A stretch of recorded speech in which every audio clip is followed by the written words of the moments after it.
Hello, and welcome to another segment of Fine Arts Features, the program that highlights members of the faculty and staff of the College of Fine Arts here at Wichita State University.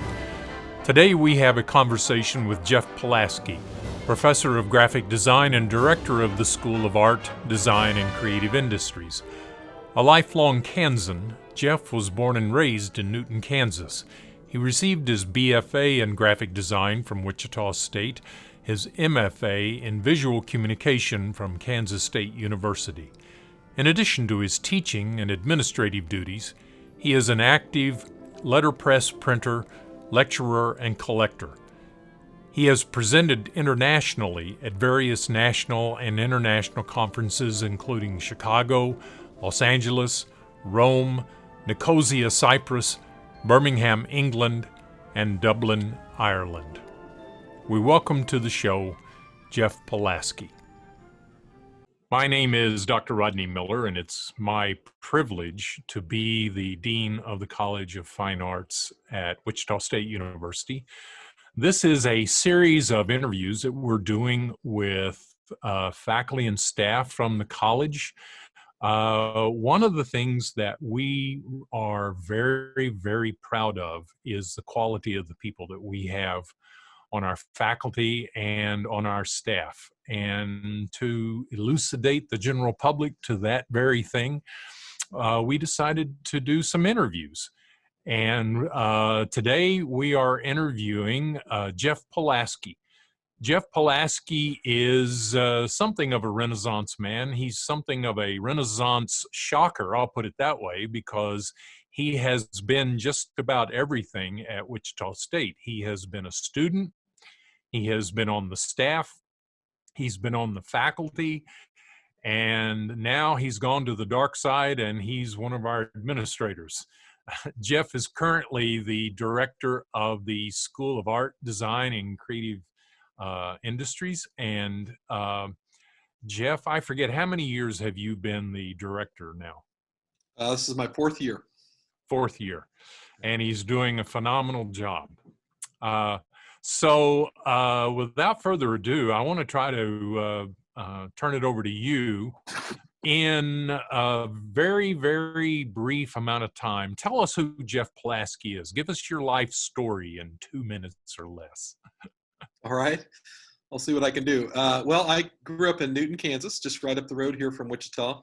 So I'm a lifelong Kansan. I've lived here my whole life, and went to Newton High School. So the railers were black and gold were our colors, and so I really stretched myself and went to a university that had black and gold as the colors. So had a lot of change there in my life. But I grew up in Newton, and I came to Wichita for school, and I haven't left Wichita since then. And that's about my life story in a nutshell, I guess. I worked for various places before I came to the university as a graphic designer. That's what I studied in school. So I worked for the Wichita Eagle newspaper as a newsroom graphic designer. And I worked for a company called Pioneer Balloon Company, which makes and sells foil and latex balloons for the entertainment market. I worked for them for a number of years, and then I was a freelance graphic designer here in Wichita, working with various clients, doing all kinds of design work before I came to the university. And your wife is also a native Kansan? Yep. Well, she was born in Oklahoma, but raised in Kansas, and she's a physical therapist. She's also a Wichita State alum. And we met in high school, actually, at Newton High. So we've been married now for 31 years and dated for 35. So okay. Well, I guess that is a bit of a nutshell. There's a whole lot more there, but but I wanted to kind of let people know who you are as a person. Why did you choose to gravitate back to Wichita State? I mean, obviously you knew the institution because you were a student here, and then you went out into the professional world. And I failed to mention earlier that you are graphic design is your professional area of expertise. What was it that compelled you to want to come back to Wichita State and at first join the staff and then segue into becoming a faculty member? Yeah. When I was a student, I had a great experience here at Wichita State, and I loved the campus and I loved the atmosphere. It was really the only university that I had really looked at for various reasons when I was choosing where to go to school. And Mhm. I have a long history here in Wichita and in this area of Kansas. And when I was in school as a student, I had some really great professors that really challenged me and impacted me in a great way. And I remember in school thinking, once I get out and work for a little while, I want to go back to school. I want to become a teacher. I want to teach at a university. I really appreciated the way that they helped us to think and kind of guided us through. It was a very different experience than high school, and so I've always wanted to do that. And my plan was actually for my wife to graduate after I did, and then for me to go back immediately and get a master's degree in MFA so that I could teach. And that didn't work. By the time my wife graduated with her master's degree, we decided we'd want to start a family, and we didn't want to go back to school and move. And so we worked for a number of years before I eventually came back to Wichita State. But really, Mhm. I didn't really want to leave this area. I like this part of Kansas. I like Wichita, and Wichita State's here, and I was lucky enough to get hired, and have really enjoyed it. I've really actually never wanted to be anywhere else. I'd love to, I love to hear about other universities and see what they do and all the rest, but I'm always comparing them back to Wichita State and my experience here. And I really don't want to leave. This is where I want to be. That's all well and good and all well and true. However, I think you're being a little modest in that you're a pretty well-traveled guy, especially for a graphic designer. You've had a lot of experience internationally. I know you've been to places like Greece and Italy and oh gosh, where else and what all have you done?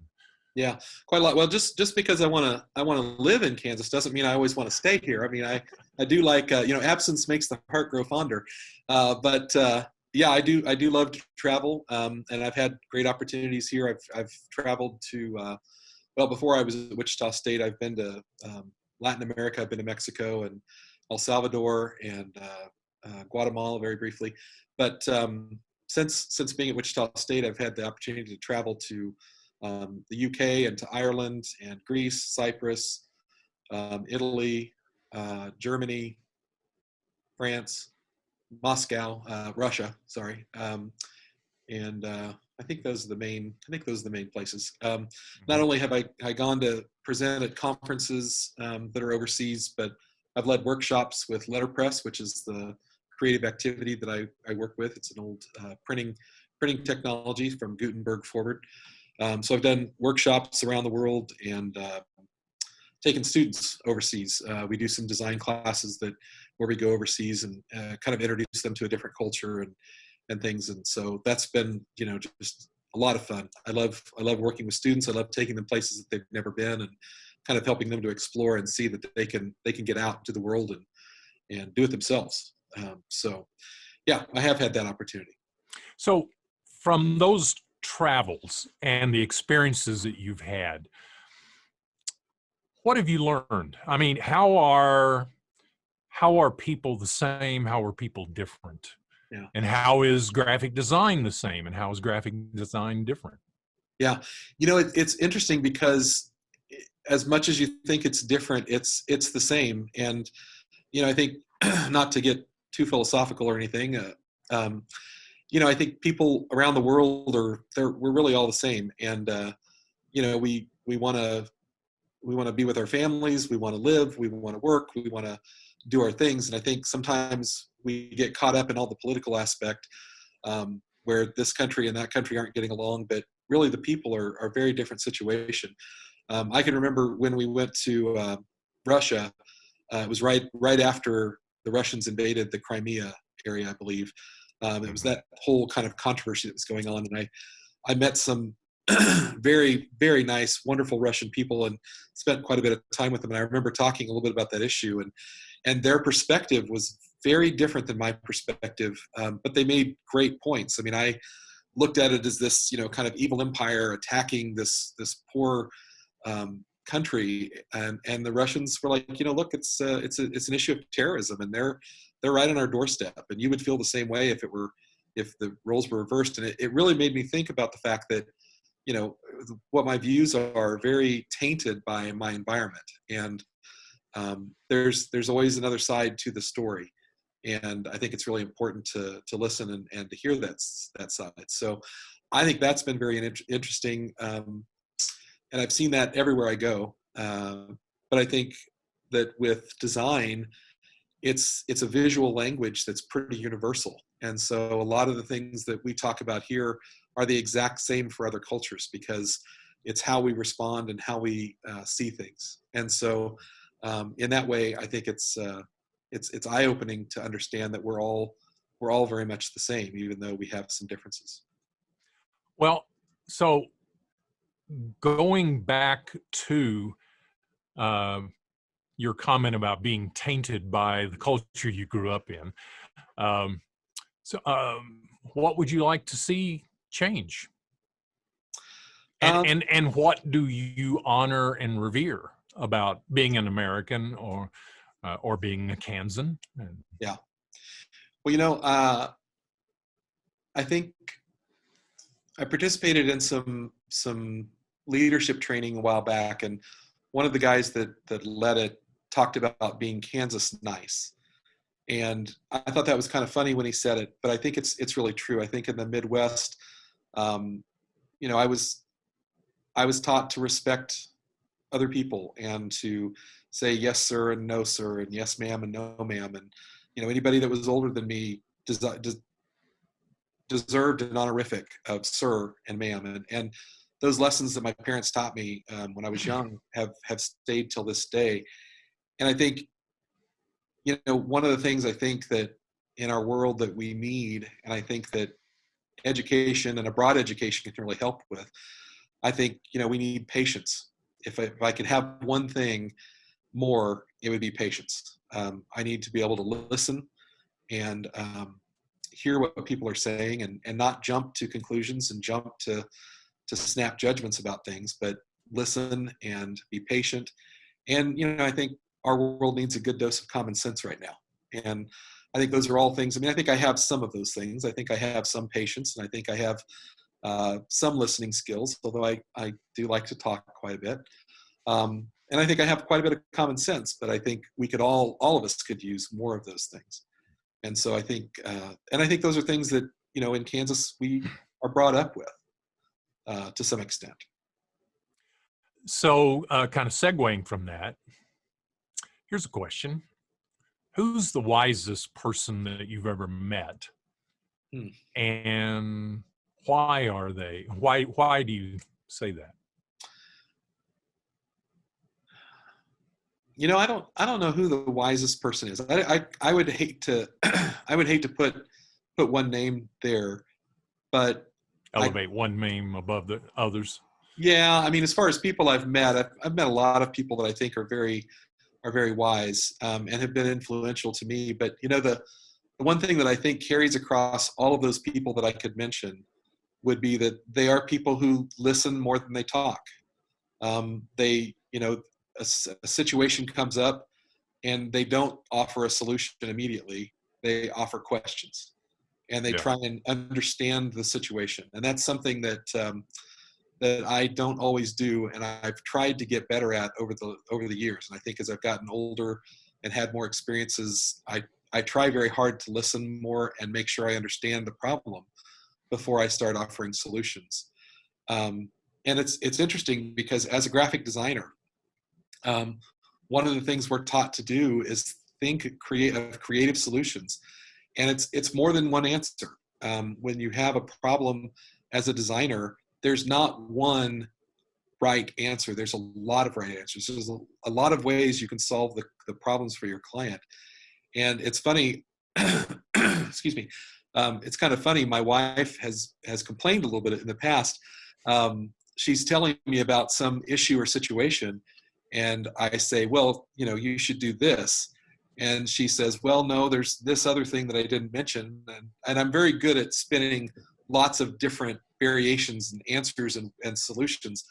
And one time we were talking about a problem, and she kind of looked at me and she said, Jeff, I don't need you to solve the problem. I need you to listen. Yeah. And that was probably 15, 20 years ago that she said that. And it really impacted me. I think about it a lot. I remember it to this day, because she's right. I'm in the mode of trying to solve problems all the time. And sometimes I just need to be quiet and listen and ask questions. And sometimes in the questions, people find their answers. And so, when I think about the people that are the wisest that I've dealt with over the years, it's people that listen more than they talk, and it's people that ask questions. And that's the thing that I find a lot. So I suspect you may have already answered, or certainly answered in part, this next question, but I'll ask it anyway.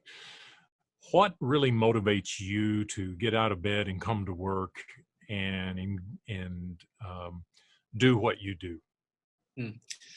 That's a good question. I've always kind of been a workaholic. I like to work. My father was a very hardworking guy, and I always saw him working long hours and taking care of his family. My mother was a very hardworking woman. She put in a lot of hours and took care of us. And so I've just kind of been brought up that way. I'm a workaholic. I like to do stuff.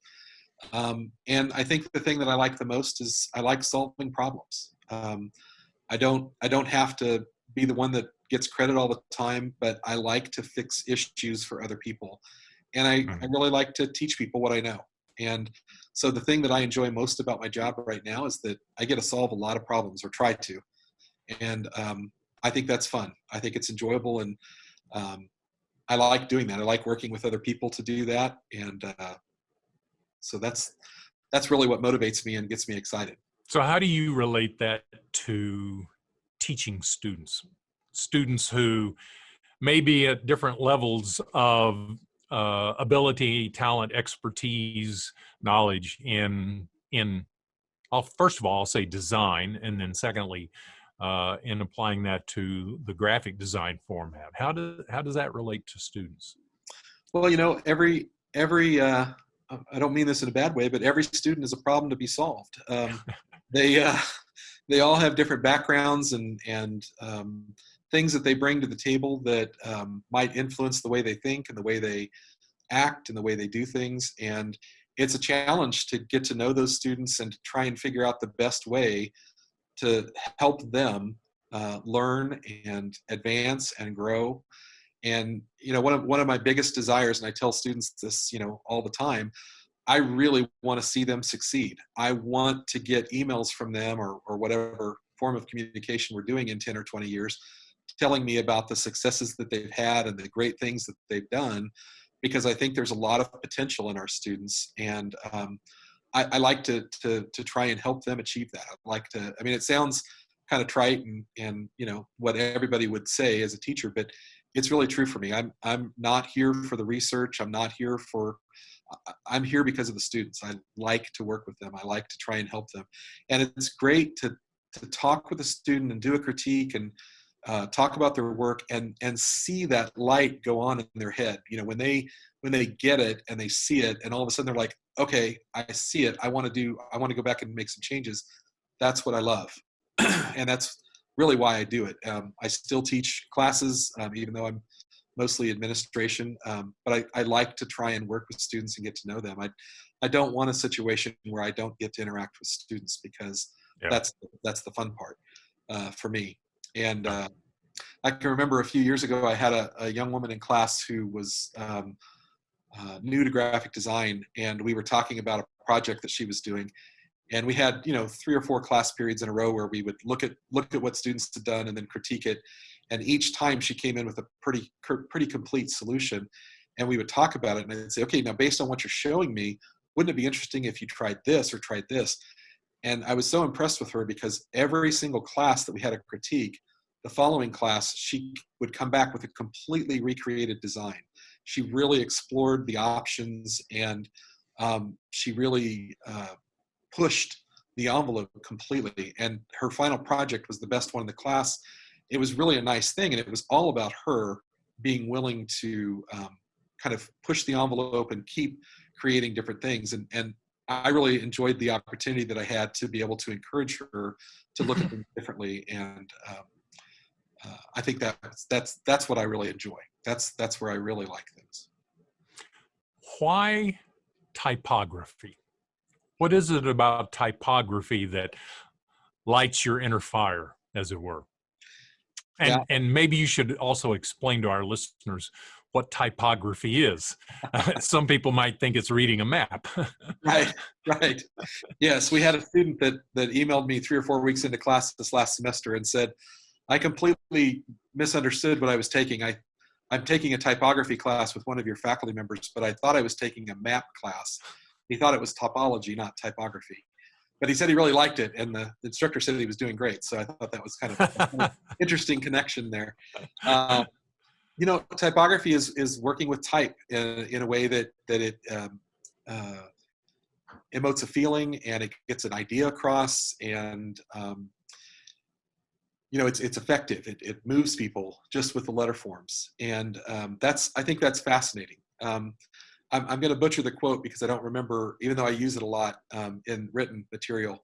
But there's a man named Warren Chappell who wrote a book called The History of the Written Word, I believe.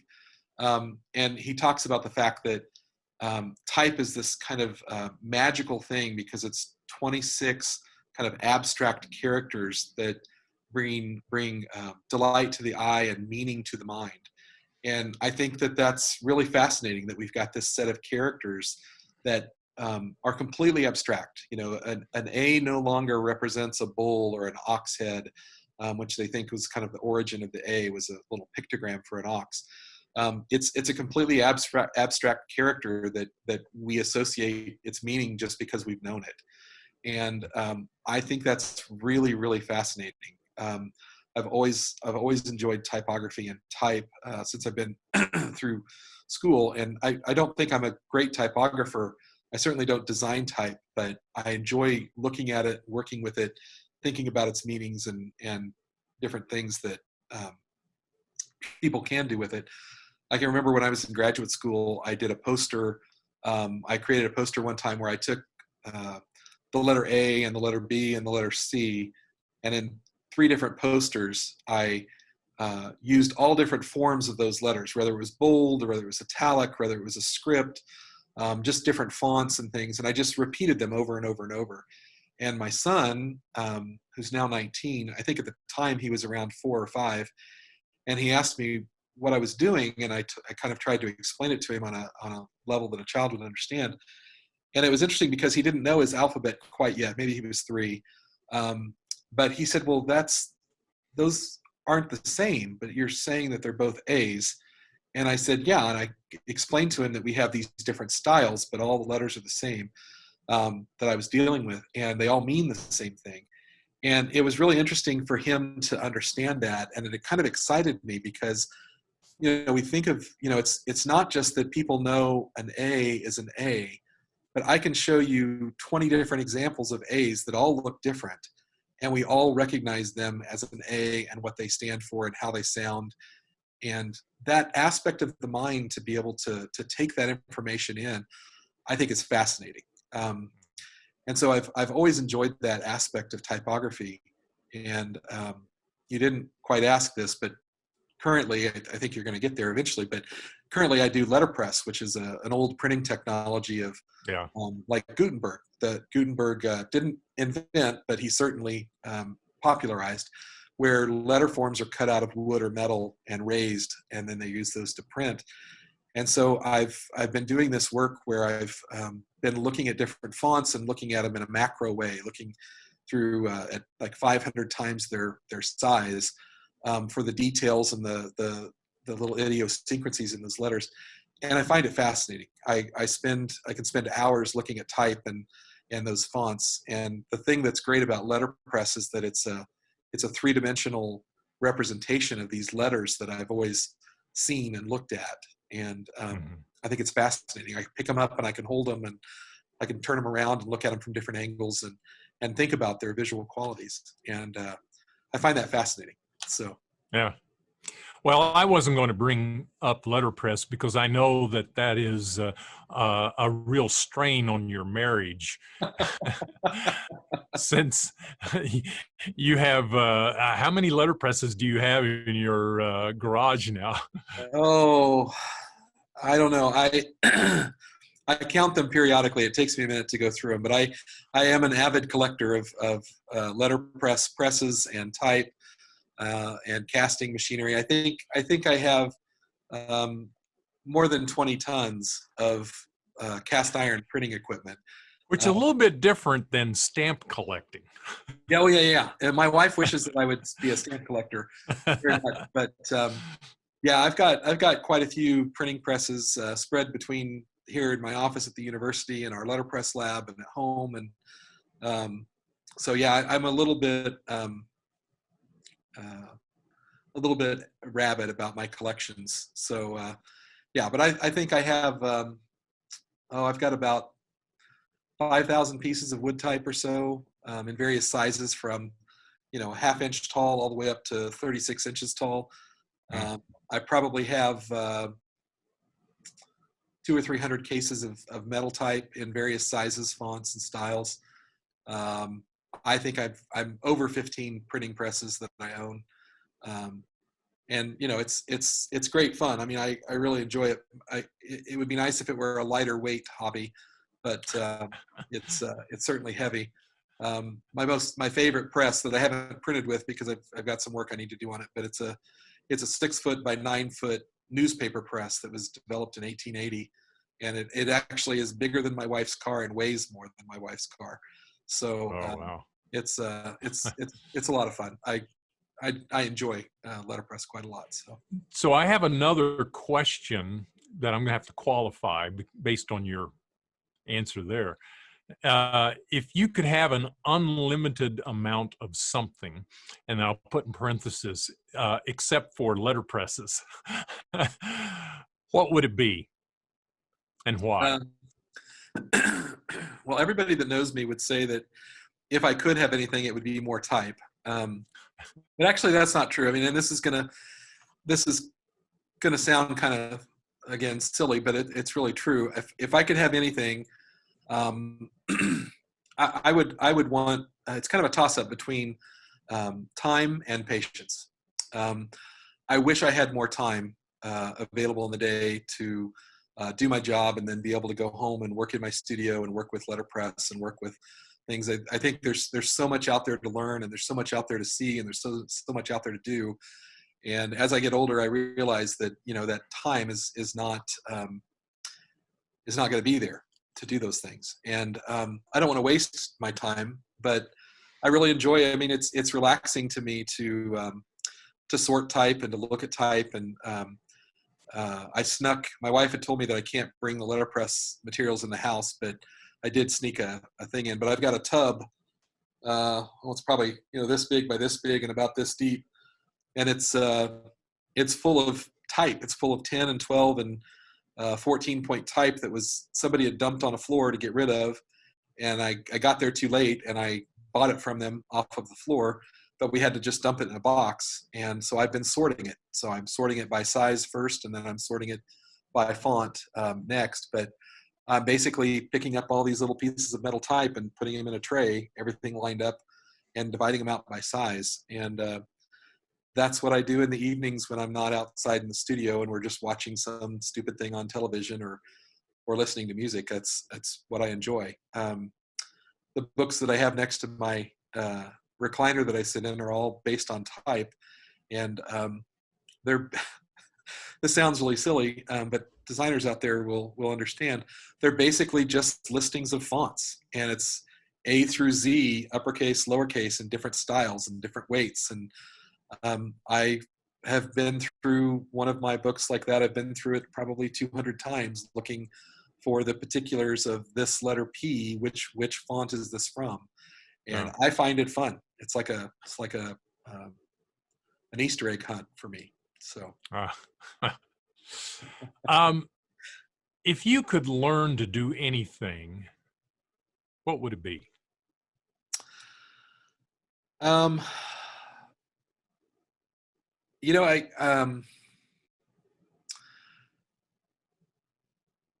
well, again, you know, I'm kind of a one-trick pony, I guess. I would really like to learn how to print better. I would like to go through the process of casting and learn how type is cast and created. And when type is created back from Gutenberg on forward, um, the artisans that made it would basically make it at the actual size by filing a piece of iron, and they would file it down to create a three-dimensional form of that letter. And so every single letter in every single font in every single style and every single size had a metal punch made. And I think it was a very time-consuming process. And then they would punch that into a softer metal like copper, and then they would cast from that. And I would love to learn how to do that. I think, you know, the other thing that I wish I had more of besides time is patience. And I think it takes a lot of patience, and I think it would be a lot of fun to learn how to do that. One of my best friends is also a graphic designer. He teaches with me here at the university, and he would love to learn how to carve letters in stone with a chisel and a hammer. And I think that would be fascinating also. You know, I think that I really want to know this thing, and I want to spend more time doing it. It's not going to solve any problems in the world, but I find it fascinating and I find it interesting. And so really that's the thing I'd like to do. Now, you know, another thing I wish I knew how to work on cars. I wish I knew more about engines. My dad wasn't one of those guys that was a shade tree mechanic. But that's always been another thing that I've always wanted to learn how to do is work on mechanical things. And I kind of do that with printing presses. They're just a lot easier in some ways than an engine, because it's just a mechanical movement of gears and things. But I find those things fascinating. So most of my interests, besides my family, resolve in one way or another around letterpress and printing, which, you know, not very exciting, but that's what I do. So you have been the director of the School of Art, Design, and Creative Industries for 4 years now. Yeah. But the school is a lot more than just graphic design. Take us through the school. Okay. Yeah, the school's basically visual design is what we do. So we have graphic design, obviously, but we also have visual arts with studio art in areas of painting and ceramics and sculpture and photography, printmaking, which again is very, very close to printmaking, which is very close to letterpress, which I do. We also have art education, so we're training students to be teachers in public schools to teach art and art history. And I find all those areas fascinating. I really wish we had architecture here at Wichita State, because I also have an affinity and an interest in architecture. Industrial design is also very interesting, because it's those objects that are created by people. And while I don't consider myself an artist, I consider myself a designer. I think there's a difference there. I have great respect for my colleagues and friends that make art, because it's a different way of thinking. And when you talk to somebody about what they've created and why they've created it and how they've created it, it's fascinating to hear the connections that they make between the objects that they find and how they use them.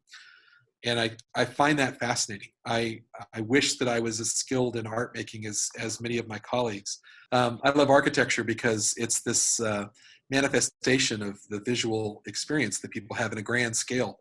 And so I find it fascinating to look at how the visuals go together to create something that, you know, a lot of people they walk on by, they don't even notice things. And oftentimes it's because it's done really well. And things that aren't done well, or that they don't understand why it's this way, they find, you know, once they understand it, I think they find it more interesting. My wife and I she's been able to travel with me some the places that I've gone. And we came across brutalist architecture, which is kind of this heavy, imposing architectural style that seems very just heavy and dense. And we looked into it a little bit, and there's a center in London called the Barbican Center, and basically it's a housing development and kind of living community, but it's all done in this brutalist architecture style. And one of the times we were in London, we went there just to walk around. I mean, basically like walking around a shopping mall with apartments in it. And it was fascinating to see the way the architectural design worked. And, so I think that's very interesting. Now, your question was more, sorry, I get sidetracked on these things. No. But your question was more about the school. And I think that's the thing I love to see. I love to see our students creating those kind of things and seeing those kind of ideas and kind of experiencing those things. And we've got a great opportunity here in Wichita. I think any good art school has that opportunity, and getting students to explore different areas to see what that holds for them is really fascinating. And so we've got a nice broad program at Wichita State that allows people to come in thinking they want to be a ceramicist or a graphic designer and discover a whole different area that they may not have considered before.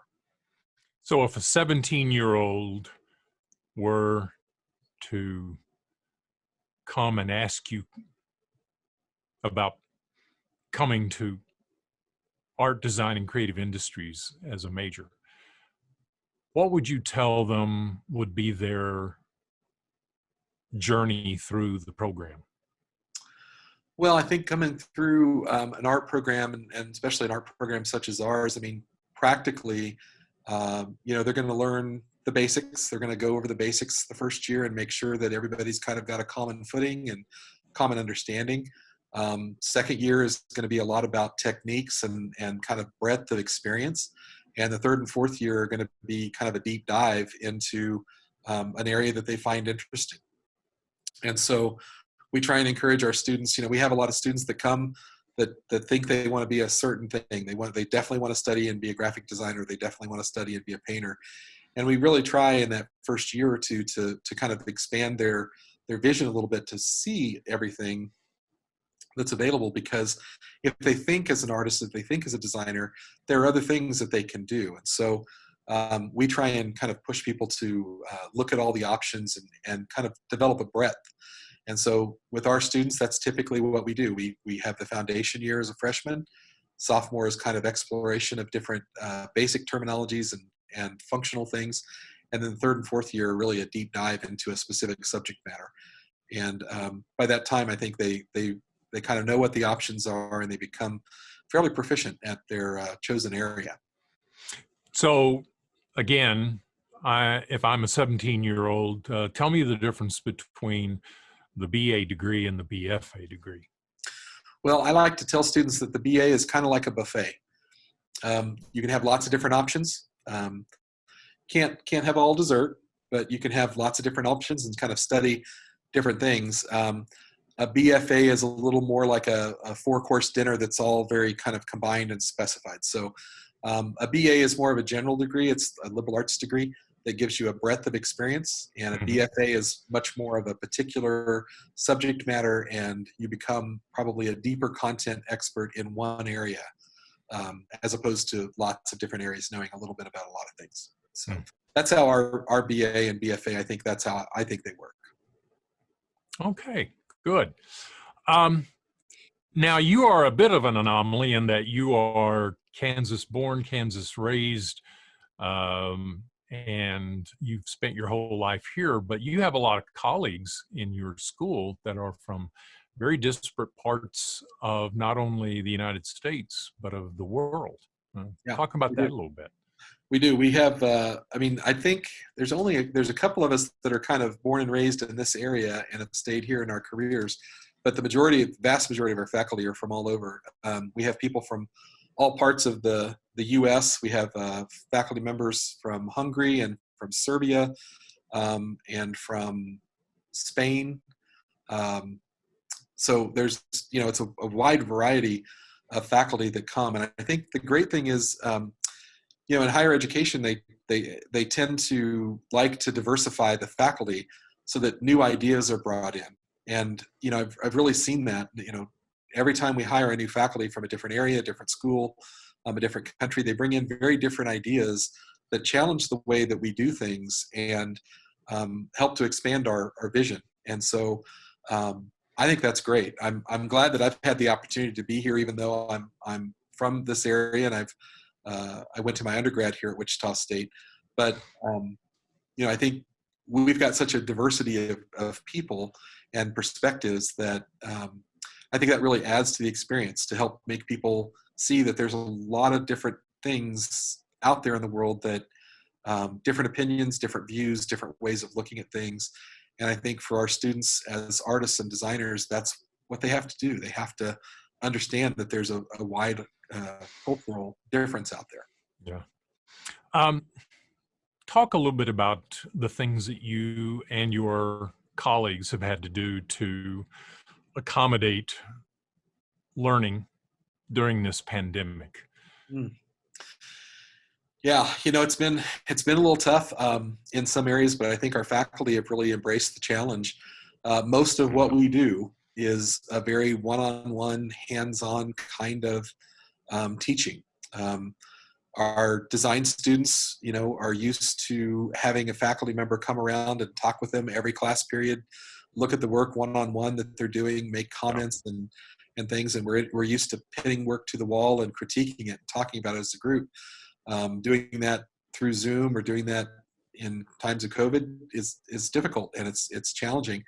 Printmaking classes, ceramics classes, sculpture classes, those students need to work with the tools that are in the classroom. And you can't, not everybody can go home and print on a printing press like I can. So being able to do that in a printmaking class is difficult. You've got to be able to come in and use the equipment. I think even, some of the life drawing classes and other drawing classes, you're drawing what's in front of you, and the faculty members being able to come around and talk to you about looking from your perspective at what you're drawing and talk to you about how it should be done. So those things are challenging, and our faculty have tried to maintain the connections with students in person, but we, obviously have to do it in a safe way for everybody. So that's been difficult, but I think that our faculty have really looked at different ways they can teach the subject that they're teaching, and trying to get students to look at things in a different way. And having to do things from home for students is sometimes it can be tough. They're not used to that kind of self-directed. Certainly our newer students, freshmen, sophomores, are not used to that kind of self-directed situation that they find themselves in, and that's hard. And I think that our faculty have done a really good job of trying to help motivate them to do the work and to ask the questions that need to be asked and connect. So I taught a class this last semester that started at 8 a.m. on Zoom, and an 8 a.m. class is hard for a lot of students in the first place, but getting motivated to get up out of bed and get dressed and sit down at your desk and do it from home is also hard. But the ones that embraced it and did it, I think, succeeded and did a nice job. So, yeah. Eventually, sooner or later, things are going to go back to normal, except normal won't be what normal was pre-pandemic. Yeah. Talk about that a little bit. What are some of the lessons that you and your colleagues have learned, and what can you not wait to get back to doing the way you used to? And what are some of the things that you're thinking, maybe this is a better way? Yeah, that's I look forward to being in the same room with my colleagues and with my students again, where we can talk and look at things together. That physical distance from people, I think, has been a difficult thing to deal with. But I think that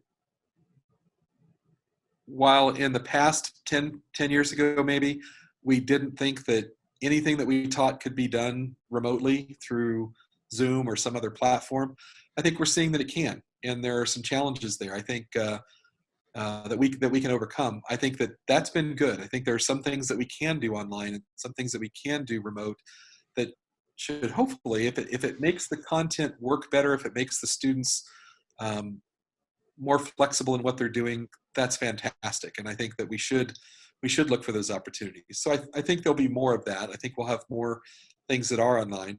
But I'm really looking forward to getting back in the classroom with students to do the things that we need to do in person. And I think that'll be the good thing. So I think that kind of hybrid approach for visual arts is really important. And I think, I think that there's going to be a little bit of a balancing as we go forward with how we do those things. So I think in some ways it's been very good. In a lot of ways it's been hard. I think the next group of students that we get over the next couple of years, they're going to have gone remote at some point with high school and other things. So it's going to be a new normal that they're used to it. I know that students don't really like remote learning as much in the arts as they like in-person learning, but they hopefully are seeing that it can be done also. And the thing I appreciate about our faculty is that I see them making a lot of extra efforts to try and engage students and get them involved and help them to learn just like they learned before. And so I think that's a great thing. Great. I want to really thank you for your time. This has been a fascinating conversation. I think I've gotten to know you a little bit better, and hopefully the people listening have gotten to know you a lot better.